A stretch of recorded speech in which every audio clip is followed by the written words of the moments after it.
after 20 years is that I still have so much more to learn.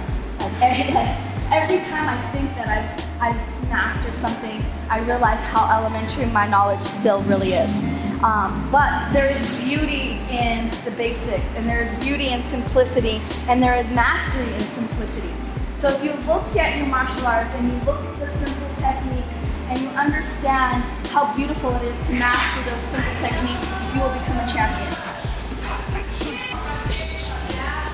Today we're going to master countering the jab, okay? The jab is just one of the very most fundamental things that everybody learns. It's the first thing you learn when you do pretty much any type of stand-up, am I right? Unless it's just fighting stance. But any type of move is usually the jab. And the reason why they teach the jab first is because the jab can set up so many different things. It's like the opening to your story. You know, you start off the story. We're gonna go over different ranges, right? So we call them A, B, and C range. A range is being long, B range is kind of in the middle, and then C range, we're very tight. With A range, it's something I really like to do a lot. I will bait their jab, because a lot of times when people throw their jab and they're trying to connect, what happens to this backhand? They pull it back. And it's just habit. We all do it because we're trying to touch our opponent. We go, and this hand comes back, and they're like, well, you can't touch me because I'm jabbing you. Well, I can't touch you with my hand, but I can touch you with my foot, you know? 2 inches off, we're moving our body, just like you would if you're throwing a jab, right? So we're moving our body. This back foot is going to pivot, okay? You see how my heel is turning towards my opponent. Okay, and what that's going to do is open my hips up and allow me to get my leg up to his face. Okay? As my leg comes up to his face, I'm going to hinge my body. So it's like this. And what that does is it gets my head offline. Okay? So I'm going to come here, and so now my head is offline so he can't hit me. And my foot's coming up. And that's going to allow me to get my foot up where it is.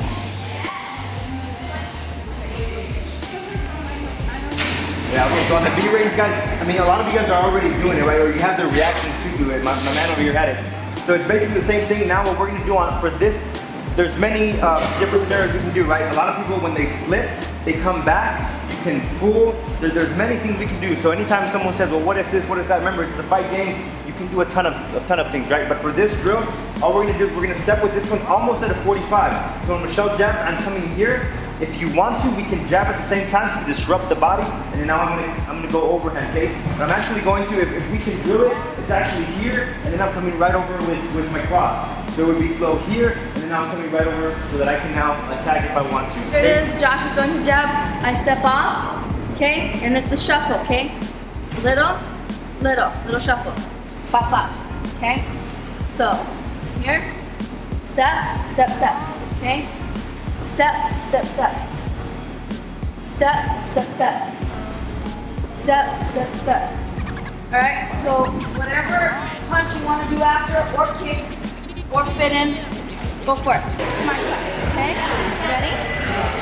Flip. Ready? Flip. Hey. Whoa!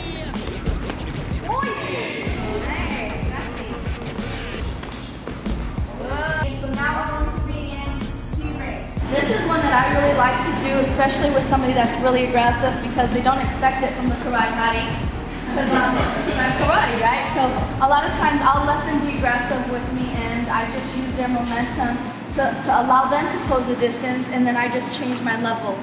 So what Josh is going to do is he's going to come at me with the jab, and this is a lot of times when he's really aggressive, okay? He's going to come at me with the jab. And when he comes at me with the jab, I'm going to match him, okay? So this is literally how tight I get to him. So did you see that instep? It's the same instep that we worked when we were doing the wrestling drill, okay? And that's how close you are. And in wrestling, I can tell you that this is good position, okay? I have this back. You know, you can't guillotine me here. If I'm here with my head down and my butt up, you're going to guillotine me, okay? But if I'm nice and strong and I have a good, my head is glued to his side, if he can't guillotine me, I can take him down, I can take his back, I can strip him, okay? So what we're going to do is you're going to take a step into them, and the penetration is shoulder to gut. It's an explosive movement. As soon as you get your leg, you go. Okay? My coach calls it like stealing a base. You're snatching it. Okay? You're taking it and you're going home with it. You're taking their leg. So me and Dad are going, and I bop. Okay, so when you're here, you're bop. Did you see how I got her off balance? So that's how fast you go in and you go down. Good position, bad position, it's just a position that you work out of. Any position that you're in, whether it's a good position or a bad position, it's just something in front of you that you have to get past. So don't look at it as a bad position. You can always take a bad position and turn it into something that is going to be beneficial for you in your fight, okay? But the minute you go, that's me, I smell blood and I'm going after you. If I feel your body, that's me and I smell blood and I'm gonna go after you. So don't give your opponent that satisfaction of your frustration. Do martial arts because we want to develop our knowledge of ourselves and of the art to the best of our ability. And then the way we do that is we break ourselves down and we build ourselves back up. And then once you're built up, then you break yourself down again and then you build yourself back up. And that's how you get better. Yeah? All right, guys.